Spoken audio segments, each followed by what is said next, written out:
আসসালামু আলাইকুম। Hello everyone. আমি ডক্টর মোহাম্মদ মুশফিকুর রহমান।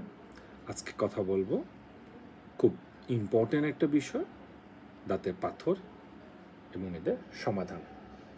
পাথরটা কি? আমরা যখন খাবার খাই, মুখের মধ্যে খাবারটা জমে থাকে। এই খাবারটা ধীরে ধীরে পাথরে রূপান্তরিত হয়, যেটা আমাদের দাঁতের এবং মাড়িতে জমে যায়। এই পাথরগুলো রিমুভ না করলে এই পাথরগুলো আরও শক্ত হয়ে যায় এবং সে সবসময় দাঁতের মাড়িটাকে নিচের দিকে প্রেসার দিতে থাকে। এই পাথরগুলোর জন্য আমাদের মুখে অনেক ধরনের রোগ তৈরি হয়।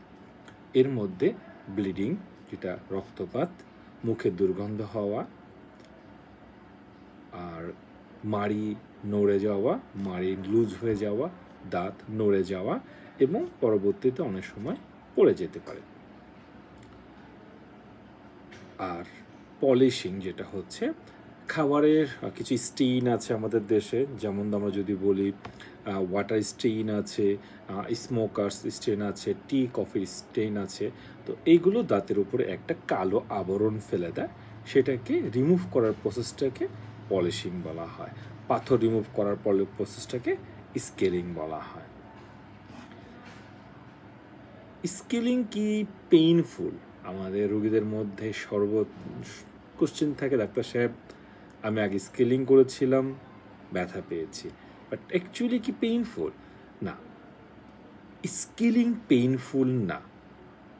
হিসেবে দেখা গেছে যদি আমরা প্রতি বছর 2 বার করে স্কেলিং করি, এই 2 বছর প্রতি বছর 2 বার স্কেলিংয়ের ফলে পাথরগুলো রেগুলার ওই পরিমাণ শক্ত হতে পারে না যে পরিমাণ শক্ত পাথর রিমুভ করার জন্য আমাকে স্কেলারের মেশিন ফোর্স বাড়াতে হয়, অথবা আমরা স্কেলিং যে করছি সেটা অনেক হাই স্পিডে পাথর রিমুভ করতে হয় এবং সময়ের সাথে সাথে পাথরগুলো আমাদের মাড়িটাকে দুর্বল করে ফেলে।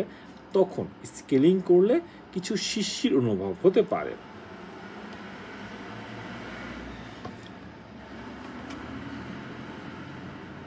আরেকটা মোস্ট ইম্পর্টেন্ট কোশ্চেন আমরা অনেক সময় শুনে থাকি, স্কেলিং করার পরে আমার দাঁত দুর্বল হয়ে যাবে কি না?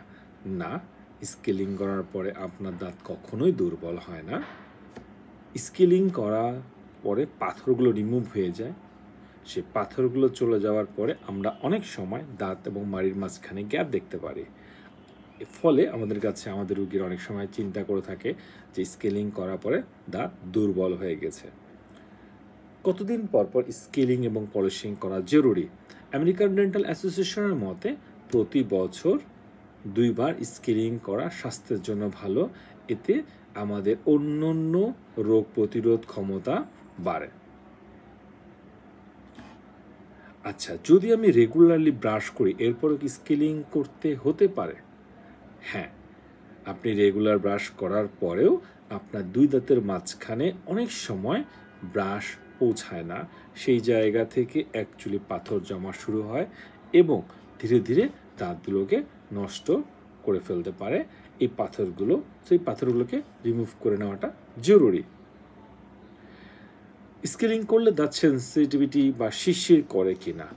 হ্যাঁ, অনেক দিন পর স্কেলিং করলে দাঁত কিছুদের জন্য শিরশির করতে পারে, কিন্তু রেগুলার করলে এই শিরশিরটা চলে যায়।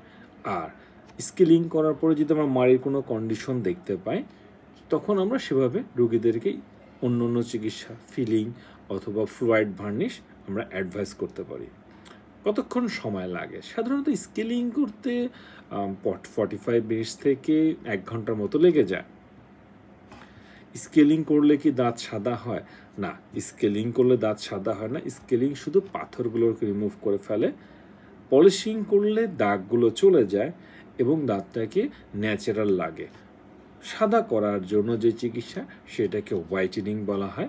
এখানে লেজার হোয়াইটেনিং আছে অথবা নন লেজার হোয়াইটেনিংও অ্যাভেলেবল আছে, যেটা আমরা বাসায় সাধারণত করে থাকি।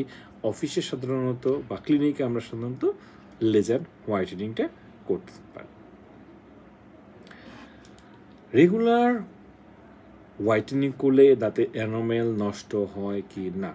না, রেগুলার হোয়াইটেনিংয়ে যেই কেমিক্যাল ইউজ করা হয় এটাতে দাঁতের ক্ষতি হওয়ার সম্ভাবনা নাই বললেই চলে। সাধারণত কতদিন হোয়াইটেনিং লাস্ট করে? সাধারণত হোয়াইটেনিং পার্সন টু পার্সনের উপর নির্ভর করে 6 মাস থেকে 1 বছর পর্যন্ত লাস্ট করতে পারে।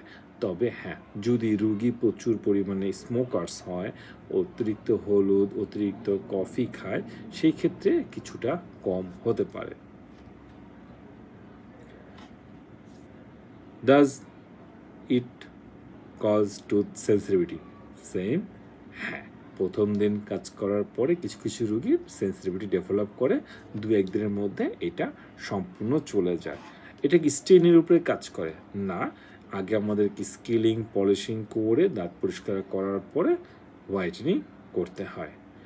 আমাদের কি ফুড হ্যাবিট চেঞ্জ করতে হবে। অবভিয়াসলি আপনি যখন হোয়াইটেনিং করছেন তখন আপনি একটা জিনিস সাদা করছেন, তো অবশ্যই আপনাকে চেষ্টা করতে হবে দাঁতগুলোকে রেগুলার ব্রাশিং করা এবং হলুদ জাতীয় খাবারগুলো অ্যাভয়েড করাটা ভালো। তো আজকে এই পর্যন্তই, নেক্সট দিন ইনশাল্লাহ অন্য একটা বিষয়ে কথা হবে। ওকে, আল্লাহ হাফেজ, আসসালামু আলাইকুম।